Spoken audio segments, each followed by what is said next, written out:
What's up, everybody, and welcome back to Fireside Giants. I'm your host, Anthony Rivardo, joined by my co-host, Alex Wilson. And today we have a topic that I'm really excited to discuss. I feel like this topic was made for me, Alex. We're going to be talking about JJ McCarthy and the New York Giants potentially trading for him this offseason. But before we dive into all that, Happy New Year, guys. Welcome to 2025, the 2025 edition of Fireside Giants. It's going to be the best one yet. I feel like we improve upon ourselves every single year. Alex, 2025 will be no different. We already have a lot planned and in store for you guys. So thank you for all of your support through 2024, and get ready for some awesome Fireside Giants content coming your way in 2025. Hope you all had a very fun, happy, and safe New Year's Eve. Welcome to 2025. But Alex, man, JJ McCarthy. I went to war last offseason, all right? Last offseason on this channel, when we would talk about the quarterbacks in the 2024 draft class, so many people were so anti-JJ McCarthy, and at the start of it, I was too. But by the end of it, I felt like I was on the hill, dying alone. JJ McCarthy, worth a top 10 pick. I argued it. I really did believe in it. I did so much research and studying, film studying, statistical studying, analytical studying on JJ McCarthy. And by the end of it, I did feel like he was worth a top 10 draft pick. Now, the New York Giants clearly didn't feel that way. Otherwise, they would have taken him at 6. Instead, they take Malik Nabers, and you can't say that's a bad selection. Malik Nabers has been phenomenal this year. In fact, Alex, I don't know if you realize this. He's on pace. He's just a few receptions away from setting the single-season franchise reception record for the New York Giants, which is Steve Smith at 106. I believe he's got 104 or something like that. So Nabers is going into the history books as a rookie. Tremendous selection. Can't complain about it. But at the same time, the New York Giants still do not have a quarterback of the future. In 2025, though, they're going to need to find one, and they're going to need to find one fast. How will they find one, though? They pretty much surrendered the opportunity to select number 1 overall when they won this past weekend versus the Colts. So now the Giants' path to getting that franchise quarterback becomes a lot more complex. If they're picking number 3, number 4, number 5 in the draft, will they have to trade up? Will they try and stick and pick and take the best quarterback available? And then who would that prospect be? So much uncertainty. But one thing that the Giants could try to do, maybe isn't plan A, maybe it's plan B. Search the trade market. Every offseason, somebody shakes free that you don't expect to shake free. You know, we've seen it so many times before. Maybe somebody hits free agency that you don't expect, or somebody gets traded. We've seen it throughout the last several years. And this upcoming offseason, there's a very peculiar situation taking place in Minnesota with Sam Darnold having this career resurgence, establishing himself as a franchise quarterback, and now there's speculation that could cause JJ McCarthy, 1 year after being drafted by the Vikings, to be traded by the Vikings to a quarterback-needy team. Enter the New York Giants. They are a quarterback-needy team. They absolutely, in my opinion, should be calling the Vikings to see what the price tag is. But that's going to be a big question that we discuss in this episode. What is the price tag? Would the Vikings even be willing to do this? I'm not so sold on that fact. And should the Giants ultimately make this deal? We'll go through and have a great conversation about all of that in this episode. Before we do, Alex, how are you doing today, my friend? Happy New Year to you. Welcome to 2025. What are your thoughts on the JJ McCarthy speculation? Very, very interesting. As you mentioned, Adam Schefter reported that he would not be surprised if a whole host of teams inquired about JJ McCarthy from the Minnesota Vikings. But the question is, why would the Vikings trade him? Well, there's one big reason. Sam Darnold, who's playing at an MVP caliber level right now. Here's the thing. We have our own version of this scenario where, we saw Daniel Jones look decent, not what Sam Darnold is doing by any means right now, and we convinced ourselves to give him a big money contract. Sam Darnold, I think, the Vikings actually learned probably a thing or two from what we did, and don't give Sam Darnold a big contract and franchise tag him. Do the smart thing, franchise tag Sam Darnold, keep him for one more year, see if this is not just some mirage. What I think probably happens is the Vikings keep JJ McCarthy as an insurance policy if Sam Darnold regresses significantly. That whole team is galvanized. They are playing around Darnold. They're playing for Darnold. He's become that legitimate leader in that locker room, and he's playing at a legitimate level. So, I hope all the best for him. But I think if they're going to give him that amount of money, which is probably, I don't know what the tag is for quarterbacks next year, but it has to be upwards of $25 million, probably somewhere in that range. And then if you're looking at, keeping JJ McCarthy, worst case, if Sam Darnold gets hurt, JJ steps into a really good situation, a team that's already active on offense, super, super high octane, and he can step in and hopefully take that job by storm.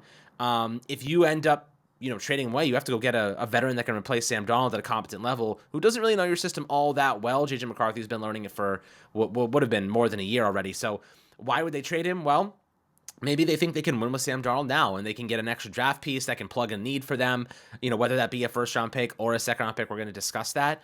Obviously, JJ is coming off a knee injury. Now, the question is, from an objective football perspective, this year, this draft class, JJ McCarthy would be QB1. It probably wouldn't even be a conversation. He would be the top quarterback in this draft class. He'd be better than Cam Ward, most likely. He'd be better than Shedeur Sanders, based on efficiency, upside, and youth. He's younger than both of them by like a year or two. So that definitely plays a big part. And now he has an NFL year of experience.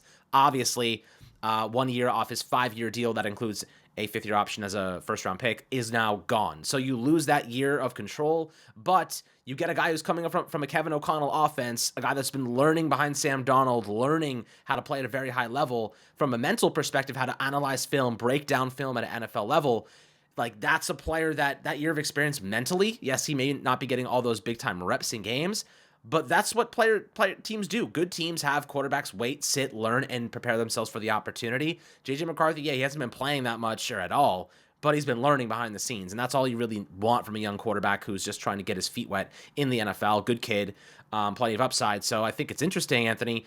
This is a situation where if he was made available, what would you be willing to give up for him? Like, not what would he go for, but what would you be willing to give up for him? I don't want to dive into the price tag just yet because I want to respond to some of the things that you said about McCarthy, because I think it's very important to clarify. He had 2 knee surgeries. He has to pass a physical before he could even be thought of getting traded in this offseason. So that is something to keep in mind here. And that's going to tie into the conversation, though, about the price tag, Alex, because people are going to be like, hey, there's no way that they're going to let him go for anything less than a first-round pick.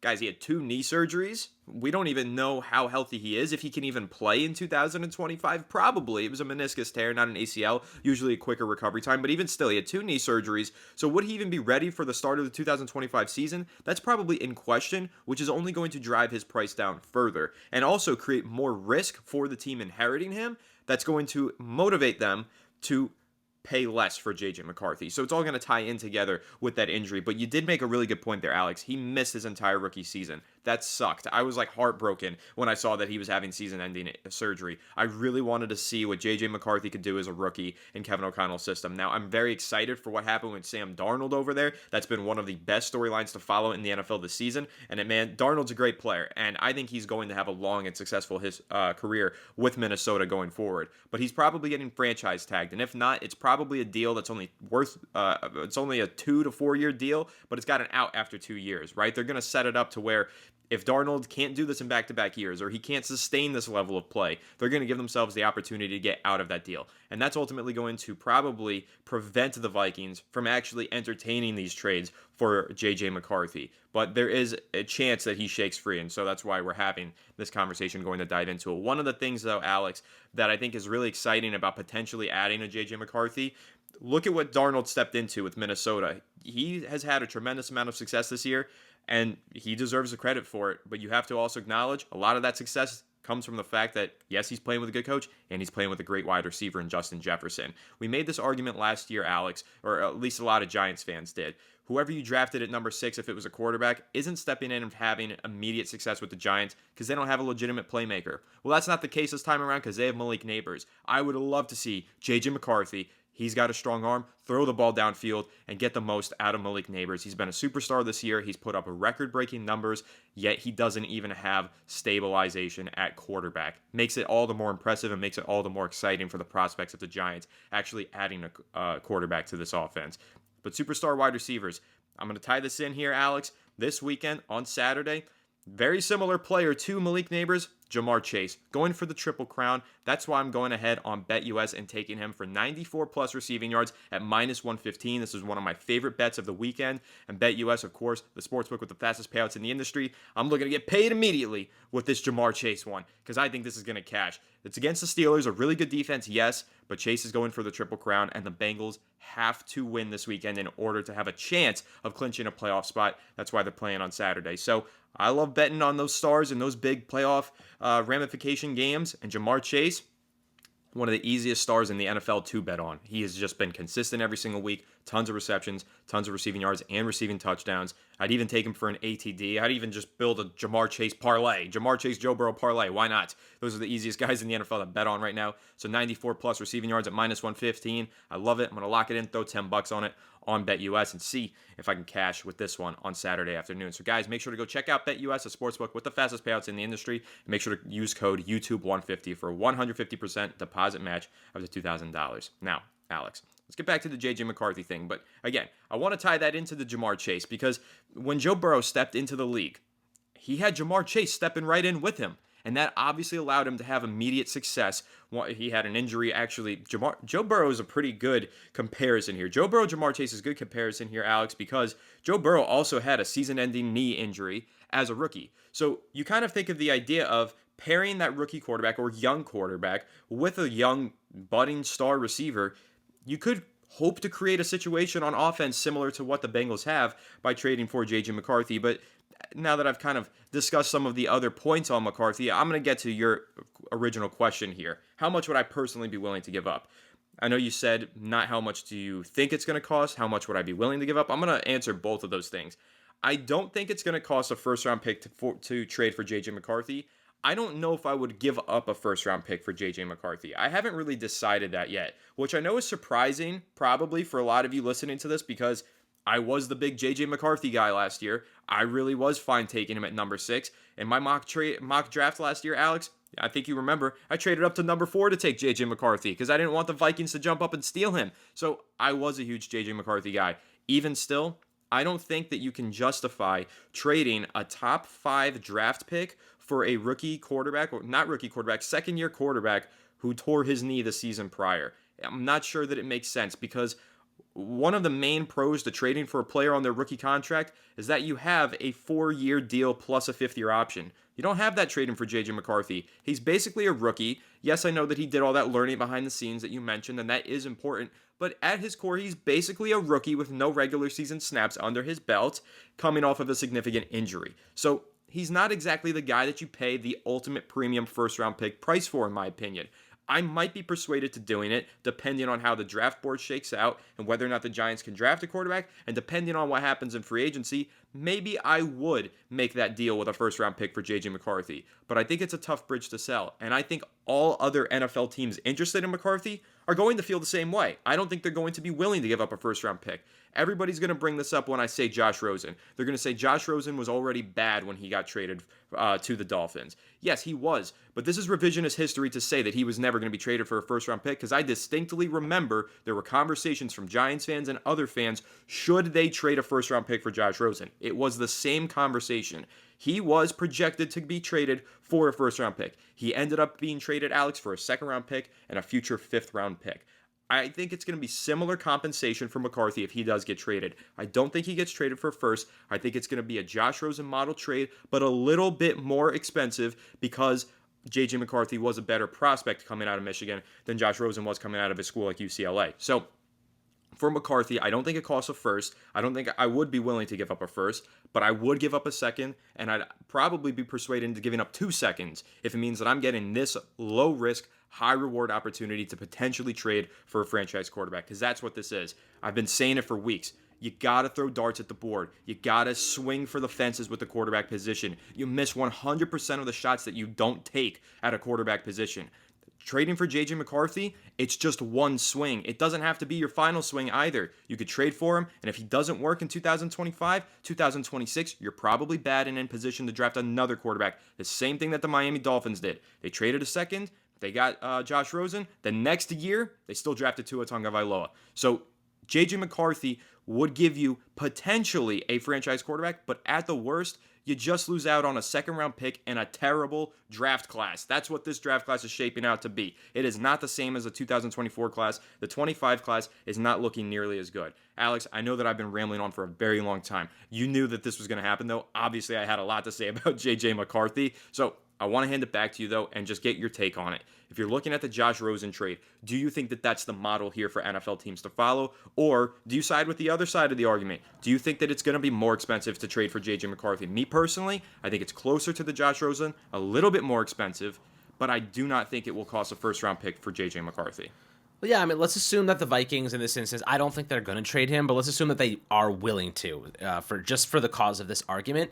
I do think it really comes down to every year. Josh Rosen's trade, it could have been different in terms of the need for quarterbacks. This year's draft class is very weak. Like Shadur Sanders and Cam Ward, yeah, like we love Ward, but last year's draft class was a lot better. Ward may have been QB4, even QB5 in last year's draft class. So like even lower, Anthony thinks even lower. So, with that context, you might be able to get more from JJ McCarthy because you're like, well, he was QB4 in last year or QB5 in last year's draft class, right? There was 6 good ones, with Bo Nix being the last one. JJ obviously didn't play this season, but with that being said, with a major need for quarterbacks across the league, there's teams dying for him. The Vikings might be able to get a first round pick. Maybe it would be a later one, but that begs the question, are you willing to give, let's say, the 5th overall pick? Let's say the Giants have the 5th overall pick. Are you willing to give the 5th overall pick for JJ McCarthy in this instance? I don't know. I really don't. Look, quarterbacks always go higher, but Anthony, call me crazy, man. I'm starting to get the feeling that there are teams that don't view Cam Ward or Shadur Sanders as first round draft picks. I feel like a lot of teams are very suspect about these two guys, and we love Ward, and I would take him if we had the chance to, but I'm starting to think that they may drop, they may fall, just because I know they're quarterbacks and they always go early. But this is the perfect example of forcing a player. You know what I mean? Like, you are forcing Cam Ward. You are forcing Shadur Sanders to be a top 5 pick, even though they shouldn't be. Right? Objectively, they should not be top 5 picks. In a different draft class, in an average draft class, they are not top 5 picks. In this draft class, they might be. And that's kind of what we're looking at. And we're hearing reports now, the Browns may not be looking to draft the quarterback. The Titans, we don't know just yet. Will Levis, we don't know if they're going to trade, if they're going to keep Levis or move on. And then, of course, the Patriots don't need to. So the Giants, if you sit at 5, I don't think I'm moving up. Even though I love Cam Ward and I have conviction in Cam Ward, I don't think I'm moving up because it's not worth mortgaging your future. And next year's draft class is supposed to be really strong, and so is 2026. I don't think mortgaging our future for a guy that it shouldn't even be a top 10 pick in an average draft class, I don't think it's worth it. I think it's bad practice. I'd rather see if they fall to us. And then it comes to JJ McCarthy. I'm not giving a 5th overall pick for JJ McCarthy because of the reasons you listed, in that he's coming off a major injury, like surgery. We don't know what that's going to look like in a regular season game. And you're losing 1 year, 2 surgeries, and you're losing 1 year of control on his rookie contract. So 5th overall pick? No, I'd trade maybe the 20th overall pick in this draft class for JJ McCarthy, but I wouldn't trade the 5th overall pick for JJ McCarthy. Maybe I would trade 2 second rounders for him, or maybe a second and a future third, like maybe something in that realm, but I'm not giving a top 5, top 10 pick for JJ McCarthy now because I just don't see, I just don't know what player he's going to be, after those surgeries. I don't know what player he's going to be. We need that extra year of control, and it feels like we're forcing something. You could probably get a bridge, wait until next year, and then sell the farm for one of the top guys. And there's gonna be like Drew Aller. It looks like he's gonna be a top 5 pick. Greg Nussbauer, it looks like he's gonna be a top 5 pick. Like, there's a lot of really good quarterbacks next year, and then the year after that even better with maybe Arch Manning, depending on how he develops, which I think will be very good.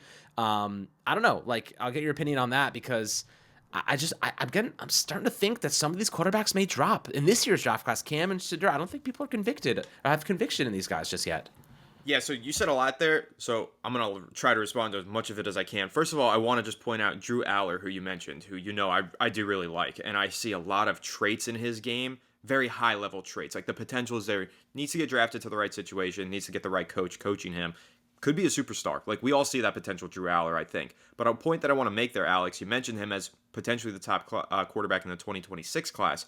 Well, there is a chance, I don't know if you've seen this, there are some rumblings that he might change his mind and declare for the draft depending on how he and Penn State perform during the college football playoffs. So there is a chance here. Apparently, according to reports, there's a lot of NFL scouts who are planning on attending those Penn State games and keeping a very close eye on him, with the idea in mind that they could try and convince him to declare for the 2025 NFL draft if he plays well in the college football playoffs. So let's keep an eye on Drew Aller, because if I think there's anybody in this current class, and he's not technically in the class because he said he's going back to school, but if he declares, changes his mind and declares, if there's anybody that I could see having that meteoric rise to the top of the draft class, like we saw last year from Jaden Daniels or arguably JJ McCarthy as well, those guys had Meteoric rises. The year prior, man, maybe they're 5th-round picks, ended up being top 10 picks. If there's anybody in this class that I think could have that level of a rise, it would be Drew Aller. I think he's got that potential. I know people bring up Jackson Dart and maybe some others who are projected to go outside of round 1, but if there's anybody projected outside of round 1 that I think could fly into round 1, I would bet on Drew Aller because of his high-level physical traits and tools. Those tools and traits are what makes guys like even a Sam Darnold, since we'll tie it in with that. Years later, he ends up finding all this success. He always had the tools and the traits to be successful. He just wasn't in the right situation. NFL teams fall in love with tools and traits. That's why I think Aller could actually be a sneaky player for the Giants to consider at 5 if they end up missing out on Ward or Sanders, though it's far too early to tell with Drew Aller. We don't even know if he will declare. But I just wanted to throw that out there for you, Alex, and just keep that in mind as we go through the pre-draft process. Now, some of the other things that you mentioned. One of the things that you said that I found really interesting, Alex, was that you think there might be NFL teams that don't view Shedeur Sanders or Cam Ward as first-round draft picks. I will make the argument that there were probably a lot of teams that didn't view Michael Penix Jr., nor Bo Nix, nor JJ McCarthy as first-round draft picks either. But they still went in the top 10, all 3 of those guys. That's going to happen. Always does at quarterback. Quarterback is the one position you overdraft. You take them way higher than you have them on your board because hitting on a franchise quarterback, there's nothing comparable to it. It is the most valuable thing in all of sports to have a franchise quarterback. And that's why I'm going to respond to one of the things that you said about Cam Ward. You have conviction in him, but you wouldn't trade up for him. I get where you're coming from. Me personally, if I feel convicted in Cam Ward, I have to trade up for him because I have to stay true to my beliefs and all the stuff that I've been preaching for weeks here about taking big swings and throwing darts at the board. I have to stay consistent with myself. I would end up trading up for him. Here's the thing, though. I don't know just yet if I have that conviction. Now, obviously, I've been a big Cam Ward fan, and I've said that for months. Still have more studying to do, and that's why the pre-draft process is so beautiful because by the end of it, maybe I'm cold on Ward, maybe I'm hotter than ever. We'll see. But if I do feel like I have conviction for the quarterback, I got to trade up for him and take the chance because listen, there were probably guys in the Chiefs building who were maybe a little bit questionable about the trade up for Patrick Mahomes. Maybe they didn't want to give up those assets for a quarterback that might not panned out, and that's all that matters. If you hit on the quarterback, nothing else matters. So if you've got conviction, I say you got to make the move. Yeah, so what I will say is this. I have conviction in context with this draft class. You know what I mean? Like, I have conviction based on the other options.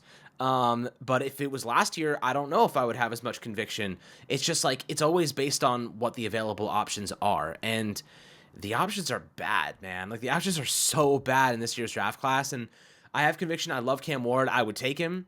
But I don't have the conviction in like last year's draft class. I had conviction in Jaden Daniels. Like I would, and even Drake May. I would have moved up for either of those 2 guys. Given the opportunity, I would have sold the farm for either of those 2 guys. That's how much we love them. But I don't know if I love Cam Ward enough to sell the farm for him. I would take him if he was there at our selection. I have conviction enough to take him there, but I don't know if I have enough conviction to sell the farm for him. And I think there's difference in that. There's nuance to that, right? Like there's difference in like, I have conviction in taking him if it means we're just spending our draft pick, but I don't know if I have the type of conviction that's like, I would sell future draft capital, valuable draft capital. I mean, you sent me a mock trade today that was some from drunk intern from DraftKings with blindfold on, putting some absolute nonsense together. And the stuff that people are coming up with right now for what the Giants would have to give up to get up to number 1 overall, I'm not even thinking about it, man. Like, I'm not even thinking about it. This year's first, this year's second, next year's first, next year's second, 2027 second, and Brian Burns. I'm like, bro, are you freaking on meth? Like, I'm not even giving up a fraction of that stuff to go to number 1 right now in this draft class. I agree with you, and I think what you just said right there is the important distinction in this draft class because the exact same mock trade, Alex, we argued that we would make it for Caleb Williams last offseason. And that is a big difference, and that's what I think fans need to, who are listening to this and maybe don't agree, need to understand. There's varying degrees of prospects. There's varying levels of talent here, and this draft class is weaker. Even if I do believe in my heart of heart that Cam Ward is going to be a franchise quarterback, I know that Cam Ward comes with more risk and a lower floor than the top 3 guys in last year's draft class. I had more conviction in Caleb Williams, Jaden Daniels, and Drake May. Still do. I really do think all 3 of those guys are going to be stars. I know Caleb Williams has had a rocky rookie season. I blame that on poor coaching. We'll see how it goes if it pans out for him. The mock trade that you just mentioned for Shedeur Sanders was modeled after the Bryce Young trade, which is what we argued the Giants should model if they try to trade up to 1 last year for Caleb Williams. So it's basically just copying and pasting the exact same model across years. This time around, though, it's not the same. It's not worth it, in my opinion. I like Shedeur. I don't necessarily have that conviction in him yet. I need to watch him more. I absolutely do. Maybe by the end of the pre-draft process, Alex, and again, that's why I always talk about the process. Maybe by the time we get to April, I do have that conviction in Shedeur Sanders and Cam Ward. Right now, I probably don't. And for that reason, if we're looking at alternatives, I'm probably trying to find an alternative rather than having to sell the farm and mortgage my future for a guy that I don't have full conviction in. Now, I have made the argument before, even if you don't have full conviction, but you have some conviction, you stick and pick and take that player, and I believe in that. Even if I don't have full conviction in Cam Ward and I'm picking at 4 and he's on the board, I'm taking him. It's the same argument that I made for JJ McCarthy. If I'm picking at 6 and I feel 70% confident that he's going to be a franchise quarterback, I'm banking on that 70% and I'm saying F the 30%. That was the argument that I made last year for McCarthy. And that's the argument that I'll make this year for McCarthy too. I'm willing to trade a second, even 2 seconds probably, to get McCarthy. But first-round picks are very valuable. And you get into uncharted territory when you talk about trading multiple first-round picks. And for those top 2 quarterbacks in this year's class, while I like them, I don't know if I have that level of conviction to move up for them. But if they're there on the board, you have to take it because you have to throw some darts at the board. It's a very nuanced conversation. It's very complex, and I'm very curious to see how all this unfolds over the next several months, Alex. It's going to be really fun and really interesting, but you make some good points there. Like, I don't know where I stand just yet on Cam Ward and Shedeur Sanders, but really, let's boil it down to the truth. Doesn't matter where we stand. It matters where Joe Shane stands. If he's here, like we think he's going to be, we know for damn sure. Sounds like he's got conviction in Shedeur Sanders. Sure. So maybe that ridiculous mock trade that we just made kind of a mockery of could end up coming true. If they do something like that for Shedeur Sanders, they're gonna test my fandom, man. Like that's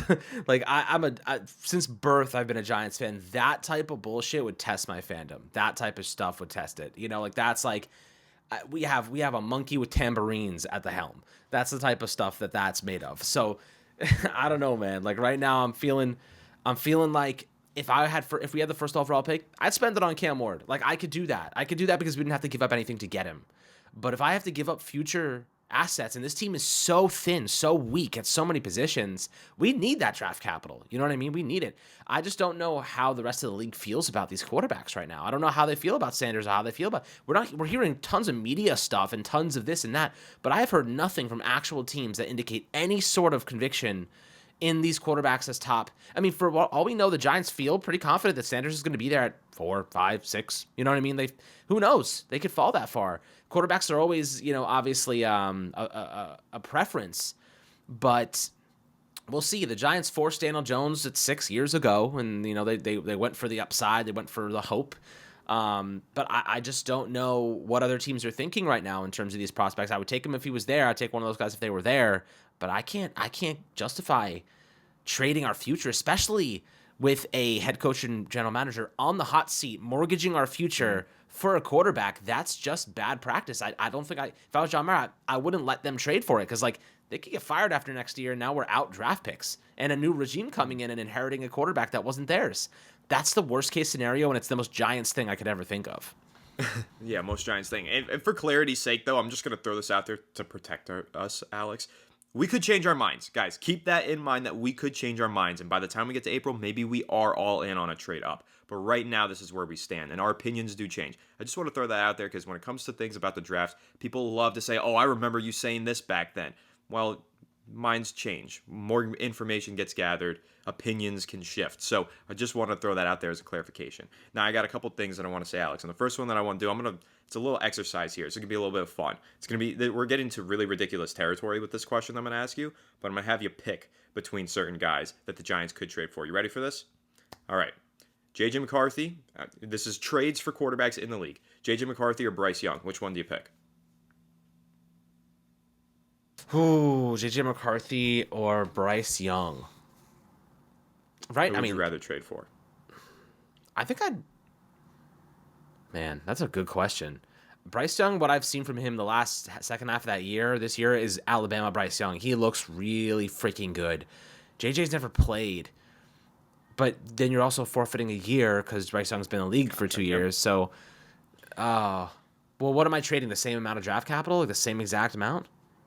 I don't know. Just if you have to pick between those two guys, if you have to mortgage a piece of your future, draft picks, whatever it is, if you have to go out there on the trade market, I'm just curious. This is for fun. This is purely for fun. I mean, that's a really hard question. Really hard. I've got another one that I think is even tougher in the chamber. So I come on. think that I'd go with JJ, but I don't know, man. I can't answer that. I don't know. All right. What do you do? All right. I would go JJ, but you know me. I've done a lot of work on JJ, so I really like JJ. But Bryce Young had tremendous talent coming out of Alabama. We're seeing it again. worry that he's been under too many bad coaches and had too much of a bad situation around him, and it could have a long-term effect. Right. I'm not discounting the fact that Young can be a franchise quarterback, but it might be more of a Darnold / Geno Smith / Baker Mayfield path to get there rather than a quick turnaround and progression. So it might be a little bit longer. And the Giants, I would probably bet on McCarthy getting there quicker than Bryce Young. But again, that depends because Bryce Young has looked good this year. All right, here's the next one. You ready for it? Yes. Bryce Young or Anthony Richardson? I'm taking Anthony Richardson. That Okay. dude's like Josh Allen, but like needs a lot of work as a passer. Like he's a bad decision maker, but he's got an absolute cannon attached to his freaking upper body. Wildly inaccurate, doesn't read the Wildly field inaccurate. well, has been Doesn't hurt read a the whole field well. bunch. Yeah. Yes. Exactly. It's exactly. I know a guy just like that. Like it's I think that Richardson's upside is elite. Like if he could put it together, it's elite. But we're also hearing rumors out of the Colts thing that he's not putting in like max effort and stuff like that. So it's like that's also a concern. I mean Bryce Young, like he's showing a lot of upside. It's tough. Like it's really you're just shooting in the dark. You know what I mean? Like you're shooting into a dark forest and hoping to hit a deer. That's what you're trying to do. Like that. I mean, that's a crazy analogy. You guys love my random analogies, but that's one of them. Like literally, it's just shooting in the dark and trying to hit something because you just don't know if those guys are going to pan out or not. Are you ready for this one? Yeah. Anthony Richardson or JJ McCarthy? I think I would take JJ McCarthy in this instance because JJ, I believe, is more accurate, but still has I don't think his arm is as good as Richardson's, but I still think his arm is great. And I still think that in today's NFL, you can't, unless you're Lamar and you are just such a smart runner, running is not sustainable. You know what I mean? Like Jaden Daniels, if you watch him play now, he does not take hits. He runs out of bounds every time. Like he's learning to do that. He's learning. Yeah, he's getting he better tries at it. He's getting better at it. He gets blown up a fair amount, but yeah, he does. better. And a lot of the times though, it's on sacks. Like he gets hit on sacks. He's just like a rag doll. So like he just gets hit hard. Yeah.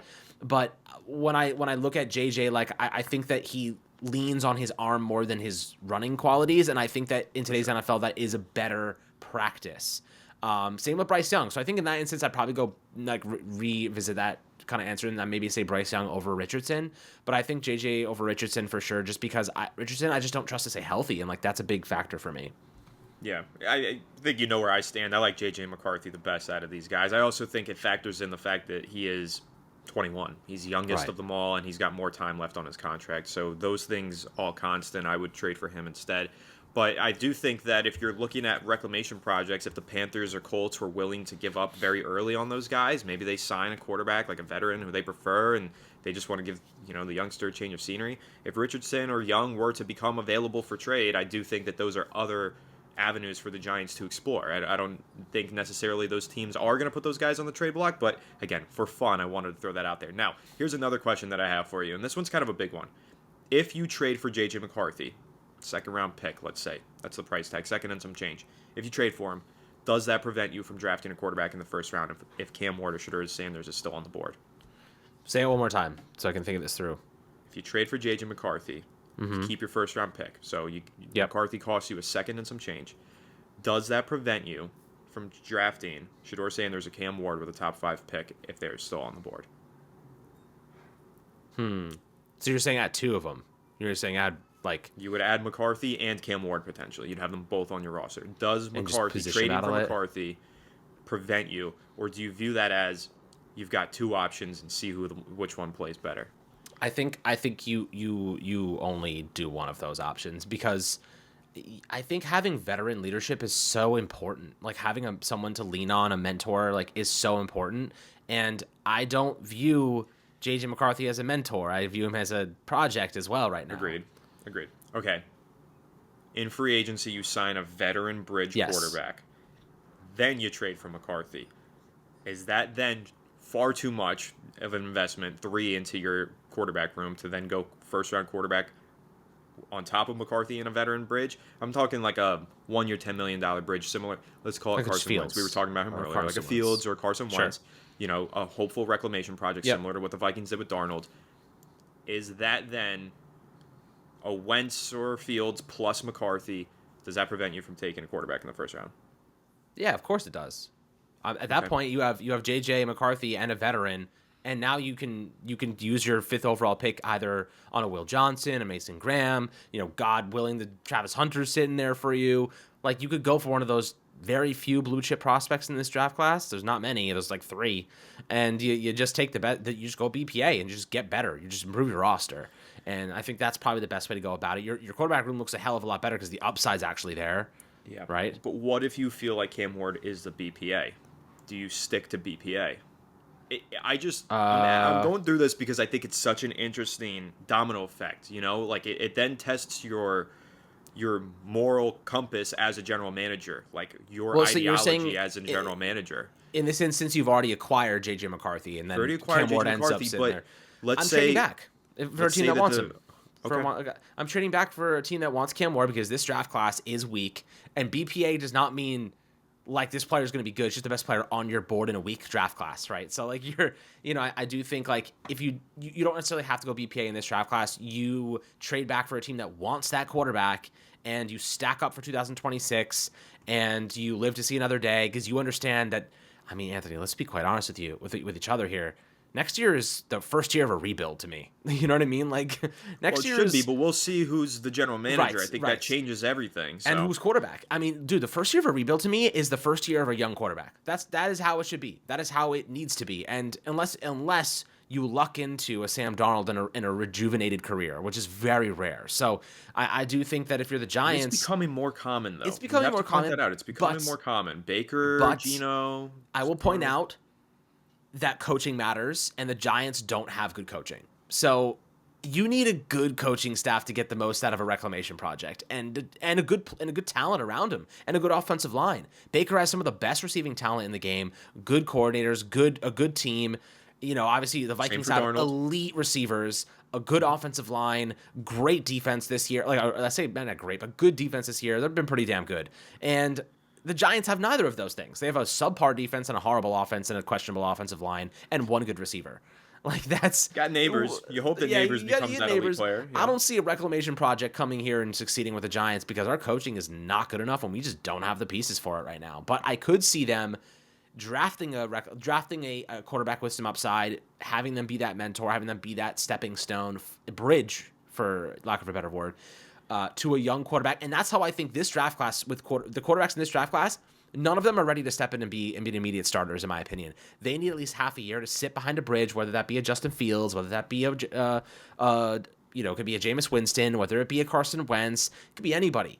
But these guys need to sit for a year or a half a year even, just wait until the opportunity arises and be ready. Learn the system, learn how to go through NFL progressions, learn how to execute this offense in practice, and then assume that role when the time is right. There's a reason they're bridge quarterbacks. They get hurt. They're inconsistent. They're not that good.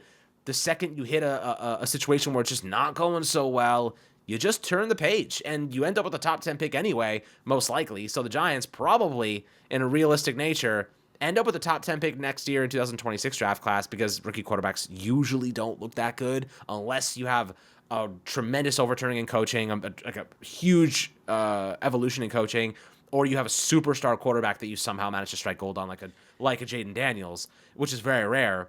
And in that instance, the Giants can go BPA next year and revitalize an offense around a young player. So I don't know. It's gonna be interesting. I just don't know if I've convinced myself that this quarterback class is as good as it's not good, but like. I don't know if teams are bought in on him just yet. Like I need to see more. I haven't heard anything from teams, which is why we're basing off media. So if that's how you feel, you don't know about these quarterbacks. Let's say here's the argument then. JJ McCarthy and we don't know how true this is, but like, let's just put this out there for the example. JJ McCarthy has a higher grade than both Shedeur Sanders and Cam Ward. Now, obviously, he missed a year. He has the 2 surgeries. Everything's still constant. But if he is the higher graded prospect on your board, say you're Joe Shane and you went through the whole draft process, you chose not to take McCarthy, but you had a 7.7 grade on him. Let's just throw that number out there. And then you have a 7.6 and a 7.5 on Cam Ward and Shedeur Sanders, respectively. JJ McCarthy's the highest graded player on your board. Does that then motivate you?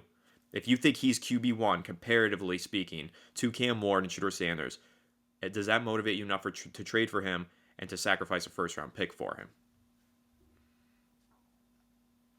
Oh, I don't know if I want... He's QB1. You've got him highest graded. Again, all things constant. He still did have that surgery. He missed out a year on his contract.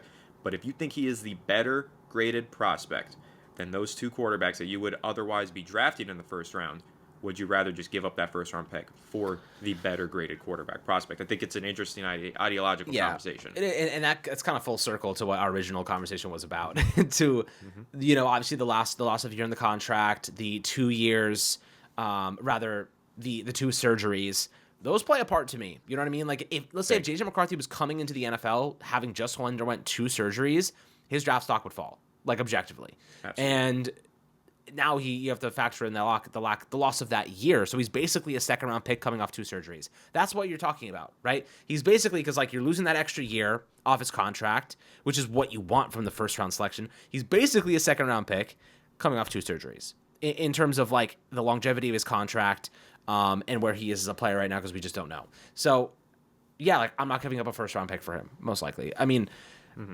going through the full circle, I think that's probably where I'd land. I'd give up, if we have a top 5 second-round pick, I would give up a second-round pick and probably like next 2027 or 2026 third, maybe. Like, or maybe a player. Maybe you could trade a player. I don't know. I think that I'm in the boat where I would call the Vikings. I would offer them my second-round pick this year and my 4th-round pick in the following year's class. And if they say that's not enough, then a week later I call them and say, okay, I'll give you the 3rd-round pick in that following class. If that's not enough, then a week later my final offer would be 2 seconds. And if that gets it done, it gets it done. If it doesn't, then I just do everything in my power to get a quarterback in the 2025 NFL draft. That's personally how I would attack it if I were GM, and I'm not going to be, but maybe one day.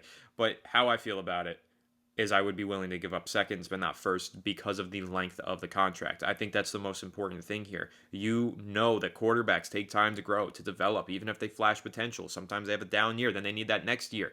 CJ Stroud being an example. Imagine if you had a year left on CJ Stroud's contract, and after this sophomore slump of a season that he had, you were then talking about going into contract years with him.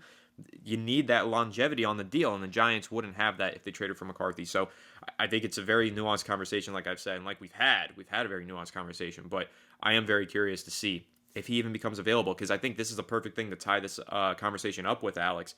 I don't think the Vikings will trade him. In my heart of hearts, I hope they do. I pray to God they give us JJ McCarthy, because you guys know I have a conviction for JJ McCarthy. I think the Vikings took him at 10 because they also have a conviction in JJ McCarthy. And you're not going to trade away a quarterback that you have conviction in after 1 year.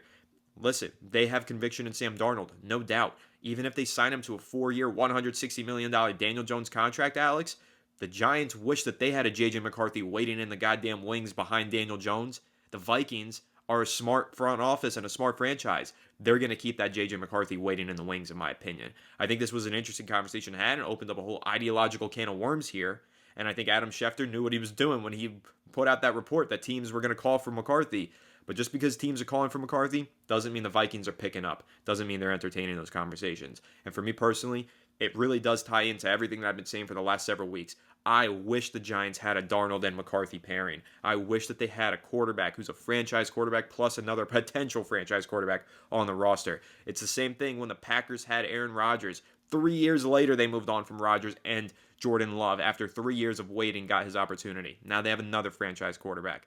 I wish that's how the Giants were set up. I wish that they threw more darts at the board over the last 6 years, because they haven't thrown a single one since drafting Daniel Jones. I wish that they threw more darts at the board when Eli Manning was still here. 2018, they could have drafted Darnold. You know, like, we could have had opportunities for franchise quarterbacks. We've foregone each and every opportunity, and I don't think the Vikings are dumb enough to do what the Giants have done and screw themselves out of potential longevity at the quarterback position. Darnold's been hurt before too. You have to keep that in mind. He's had injuries, he's been banged up in his career, and this is one good season. Daniel Jones had one good season, then he returned to being ass. So maybe Darnold can be ass again in 2025, and then they'll have McCarthy waiting. So that's ultimately how I think it's going to shape out. But hey, sometimes teams do make mistakes and they trade away players that they shouldn't. Maybe McCarthy will be that. So obviously I will be continuing to watch this as it unfolds throughout the offseason. If I have to pick one player that I want to trade for this offseason, Alex, it probably is JJ McCarthy over everybody, because I think the potential is there and it's a low cost, high reward potential trade. But that's my take on it. I don't know if you have any closing thoughts here on JJ McCarthy and potentially the Giants trading for him. I mean, the last thing I'll say is I don't think the Vikings will do it. They want to have an insurance policy in place, and why not have a young player with upside who can take the reins and potentially be your future? Like, they're positioned so well. You know what I mean? They could just basically just pull a Jordan Love. Just sit him. Let him learn, let him come and play when there's opportunities, but they don't have to rush him. They can let him gradually develop and grow. They have the luxury right now, the Vikings, that they're a good enough team. They don't have to trade JJ McCarthy. They don't need to plug another position. They still have their draft capital, right? So it's like, I just don't see why they would trade him. I think it's a moot point to begin with. I'm more so curious to see how teams trust these quarterbacks in the upcoming draft, where they rank them. Are they even in the top 5? Is someone willing to spend one of those picks, like take a risk on that? Do the Titans view Cam Ward or Shedeur Sanders as better than Will Levis? Do they view any of those guys as a savior of that organization? I don't know. I don't think the Browns are going to draft the quarterback. I don't think the Patriots obviously are not going to draft the quarterback. I just don't know where the Giants could land. I mean, let's assume right now they have 5th overall pick. Jacksonville doesn't need a quarterback. Carolina's not going to need a quarterback. The Jets could use one, and Vegas could use one. This upcoming week against the Eagles is going to determine what happens for the Giants. So it's not a good situation for the Giants to be in. And the Titans, who do they play this week? The Titans play the Texans. Obviously, we play the Eagles. The Jaguars play the Colts. And the Jets play the Dolphins. Panthers play the Falcons. I'm not really worried about the Panthers anymore, obviously. But I don't know. There's a couple teams that need a quarterback, but all the Giants have to do is stay ahead of Vegas and the Jets, and I think that we could luck into either Sanders or Ward. That's kind of how I look at it right now, but, we'll see what happens. All I know is, this weekend, I am a fan of the Cleveland Browns, I am a fan of the Tennessee Titans, and I am a fan of the New England Patriots. If those 3 teams win and the Giants lose, we'll be back at the number 1 overall pick, and we'll be having completely different conversations a week from now compared to what we're having in this current day. But it's a lot that's going to unfold in these next 10 days, I'd say, Alex. I mean, listen, we've got upcoming game with the Eagles on Sunday, and then after that, Monday is Black Monday in the NFL. Now, I've made my prediction that if the Giants do fire anyone, it's not going to be on that Monday. They're going to wait a few days and go through some meetings and then decide a few days later. That's how I think it's going to go. I could be wrong. Maybe it is a Black Monday firing. Maybe the Giants do clean house. Maybe they retain everybody. I don't know. But we are definitely reaching a pivotal point in New York Giants history in the next 10 days. I mean, even 5 days, I guess, because Sunday is right around the corner. It's already the weekend. Wow, this week flew by. But it's going to be one of the most pivotal moments in New York Giants history. It is, because they're going to have an opportunity to decide how the future is going to go. And if they keep this regime, it can mean one thing. If they fire this regime, it can mean a completely different. So, yeah, it's going to be a very pivotal moment. 100th season of the franchise coming to the close. A very ugly close as well. But let's see how they prepare for year 101 and onward. So, it's going to be very interesting. Can't wait for this offseason. It's going to be a lot of fun. And like I said at the beginning of this episode, so much to discuss. So much great content planned. Can't wait to break it all down for you guys right here on the 2025 edition of Fireside Giants. Make sure to leave a like if you enjoyed this episode. Subscribe to the channel if you're new. Ring the bell so you don't miss an episode, and comment your thoughts down below in the comment section. If you're listening to Apple or Spotify, make sure to leave us a 5-star review, and go ahead and follow us on all our social media channels at Fireside Giants. Fireside Giants, powered by BetUS. We'll catch you on the next one. Have a good one, and let's go Giants.